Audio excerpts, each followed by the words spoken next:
Well, good morning. Welcome back to the Broadcast Retirement Network. I'm Jeff Snyder. This is BRN AM for Thursday, December 30th, 2021. And our top story today, we'll take a look back at retirement legislation, regulation, and litigation in 2021 and talk about what to expect in 2022.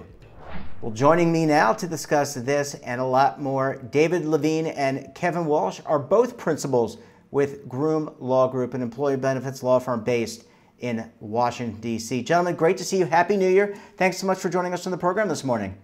Thanks for having us. It's good to see you, Jeff. It's always great to see you. Great to hear. It's good to be on, and with the with 2021 over, I think we're looking ahead to 2022. Yeah, absolutely. It's right around the corner. This is actually our last BRN AM show, live BRN AM show for the rest of the year. David, I want to start with you, and then I'll come to Kevin. Let's look back a little bit. What is 2021, besides the pandemic, besides the market volatility and all the other things that went on supply chain, when you think about retirement and benefits, what sticks out in your mind for 21? Well, it's been a busy year. As you know, on the podcast with you, we're called the Legal Eagles. It's been a busy year for the Eagles on our side. What sticks out for me is the change. It's almost like a whipsaw effect you feel with the change in presidential administration and who holds the levers of power.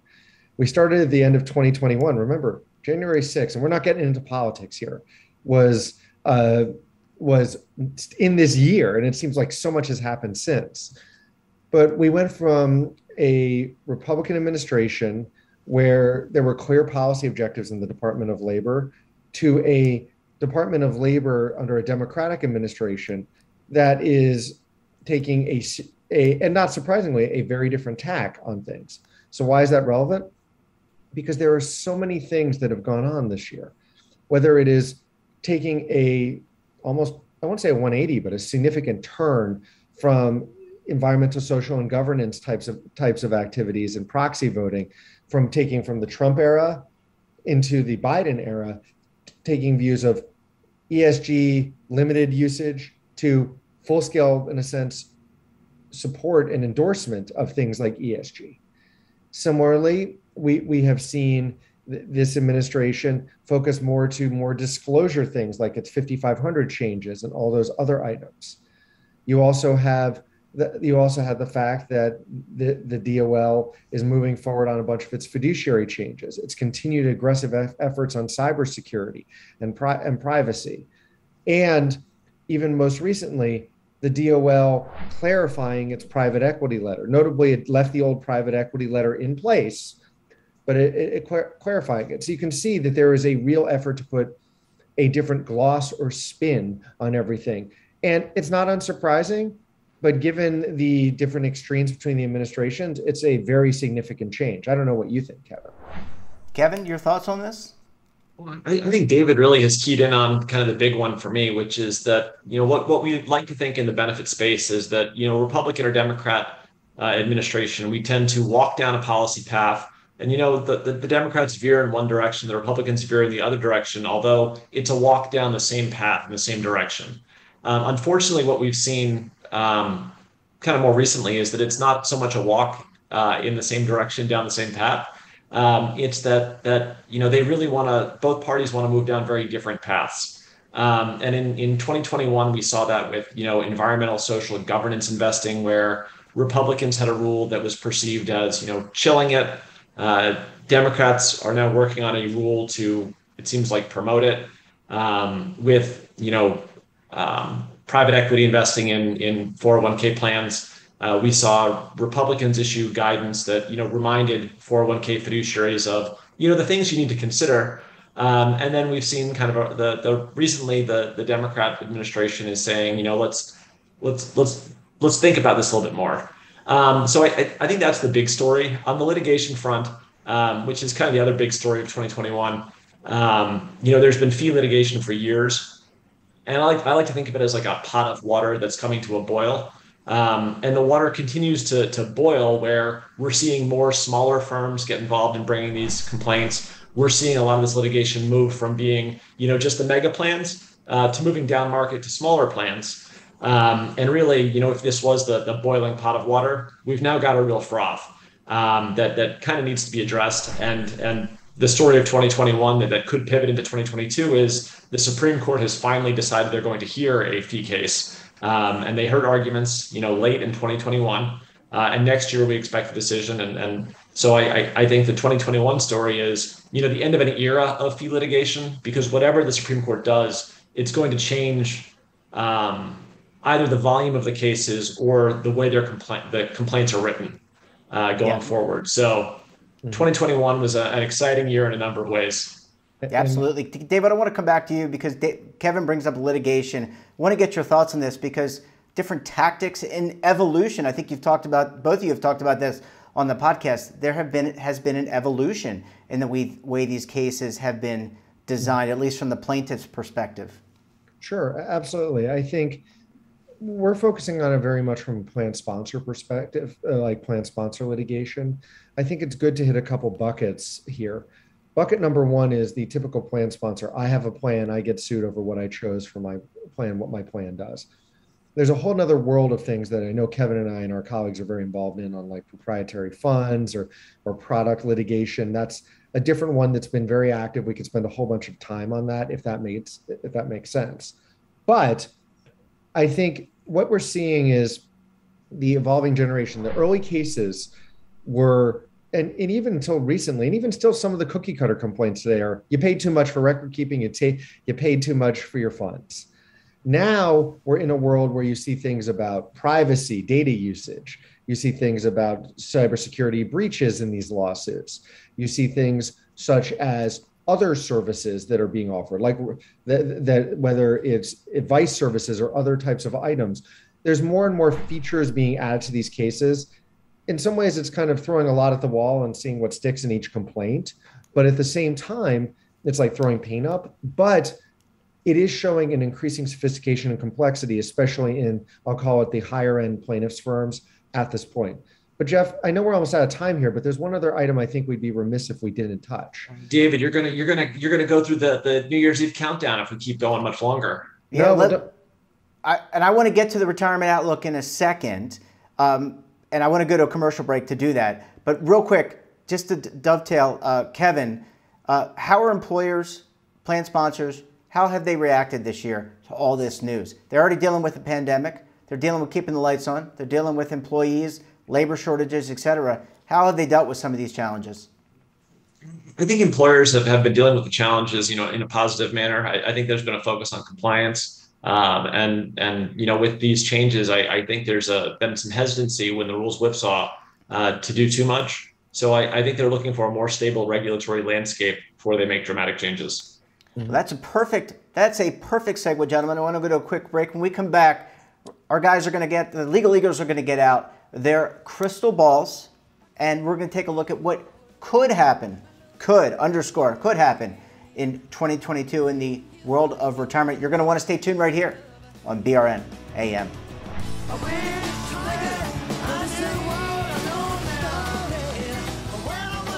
You need a financial plan that fits the way you want to live in retirement. A plan that can help grow and protect your money, now or in the future. With an annuity in your plan to help cover essential expenses, you'll have the freedom to live the retirement you want. This is what an annuity can do. Find the right financial professional to show you how. Learn more at protectedincome.org.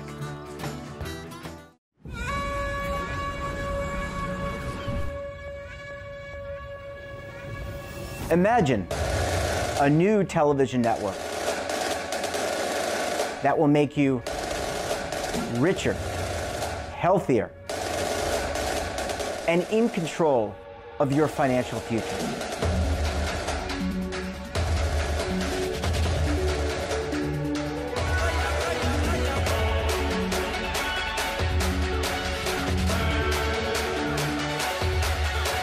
This network is for the policewoman in Nashville, Tennessee, the baker in Dubuque, Iowa, the teacher in Lexington, Kentucky. We want to make the idea of savings and retirement culturally relevant. But what do you see as a defining issue of the midterms, especially for the smaller businesses? I mean, they are the lifeblood of the American economy.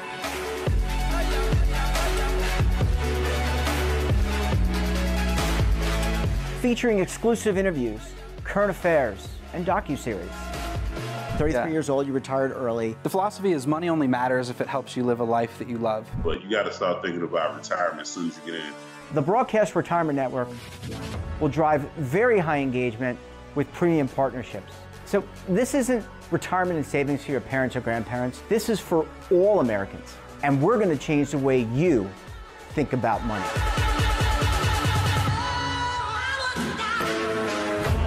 Welcome to the next frontier of retirement and savings. This is BRN, the Broadcast Retirement Network. Are you over 50? Would you like to get up to 33% more income in retirement? Then call now for this free book, Annuity Do's and Don'ts for Baby Boomers. This free book reveals little-known secrets about annuity strategies that will help you make the right choices before buying an annuity. Call right now for your free book, and as a bonus, we'll also throw in a free annuity rate report, both absolutely free for calling Annuity General today. Call 800-504-8194. Welcome back. I'm joined this morning by David Levine, Kevin Walsh, both are principals with Groom Law Group, an employee benefits law firm based in Washington, D.C. And I also affectionately refer to them, both of these gentlemen, as the Legal Eagles. David, we went to commercial break, maybe a little too soon. I know there was something you wanted to add before we did. Go ahead. Isn't there always? There is always something, Kevin. And, Kevin, of course, for those of you who listen to the podcast, we encourage you to do that. The reality is sometimes both of us go in different directions. One thing we didn't mention as we were looking back is legislation this year. And that's what I was heading into. But realistically, there's a lot of proposals, but in the land of benefits, not massive amounts of things pass it.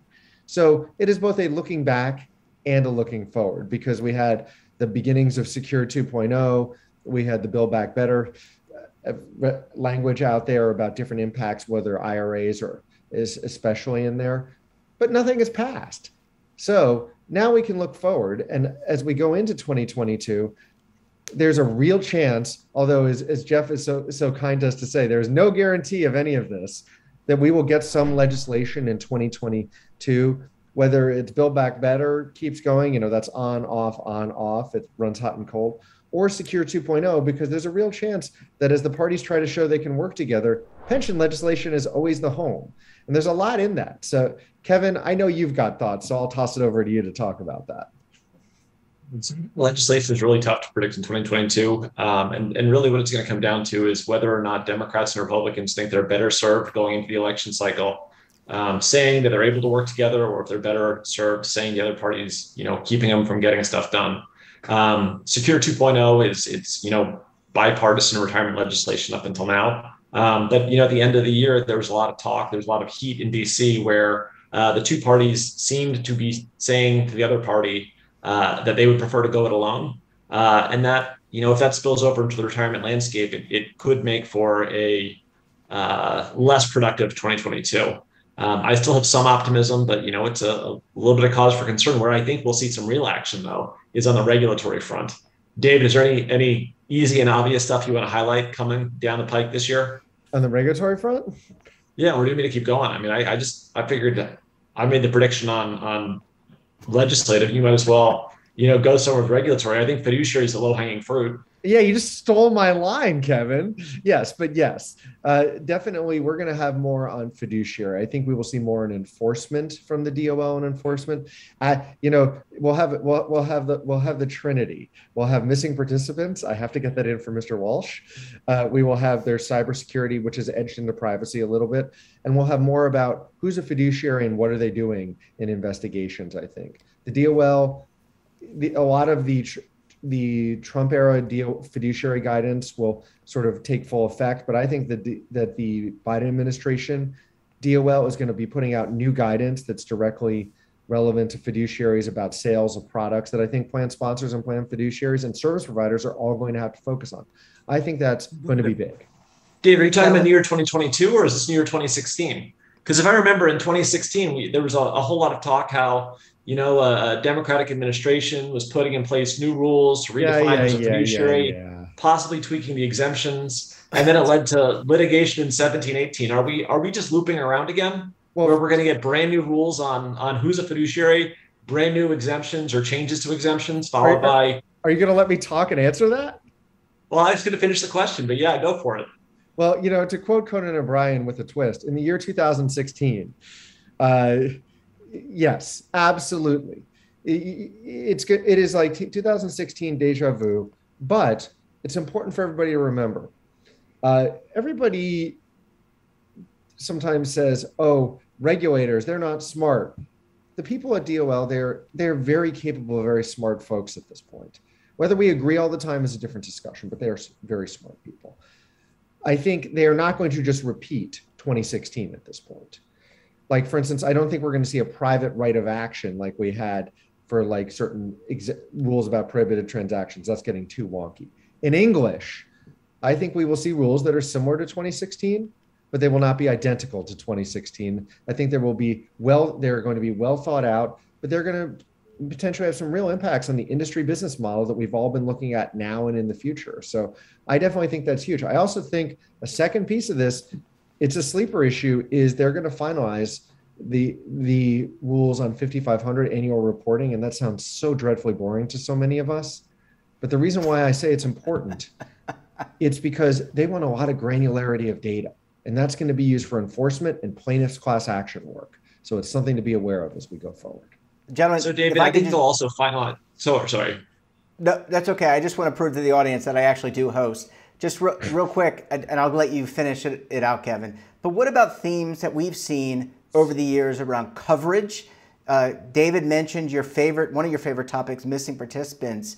But is coverage, getting more Americans in retirement plans, is that still going to be a key theme in 22?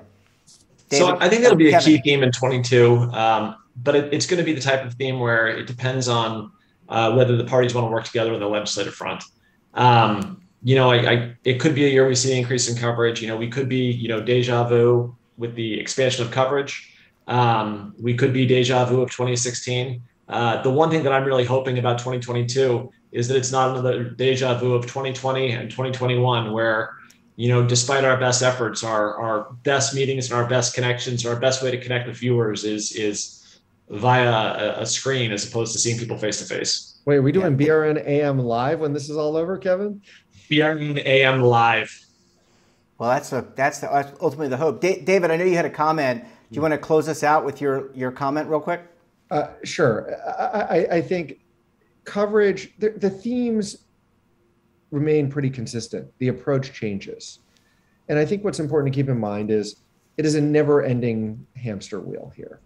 Everybody's always trying new ideas to try to figure out how do we improve coverage. There's no perfection. So we are seeing that. So we will see a bunch of efforts on coverage, and I guarantee for years to come, coverage will remain a hot topic. Yeah, well, there they are. The crystal ball was out. I think it got broken up a little bit, got chipped away. David Levine, Kevin Walsh, great to see you. Thanks for sharing more than a few minutes with us. Have a great rest of the year and a wonderful new year. Happy New Year, viewers. Happy New Year, everyone. Thank you. Thank you, Jeff. And that wraps up this episode of BRN AM. Have a topic of interest, someone you think we should talk to, then drop us a line. And don't forget, for all the information on lifestyle, wellness, finance, tech, and a lot more, check out today's edition of our daily newsletter, The Morning Pulse. Want to search our archives or see our latest content? Visit our streaming partners, Samsung, Amazon, Roku, and over 100 more. We're back again tomorrow with another edition of BRN AM. Until then, I'm Jeff Snyder. Stay safe, keep on saving, and don't forget, roll with the changes.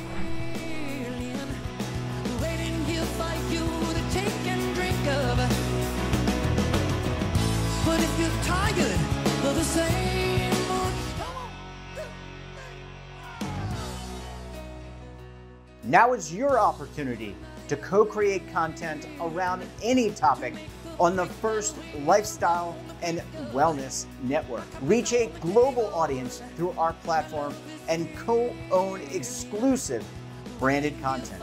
All of our programs are available on demand and also as audio-only podcasts, so you can take us on the go. Broadcast Retirement Network, available anytime, anywhere, and on any device.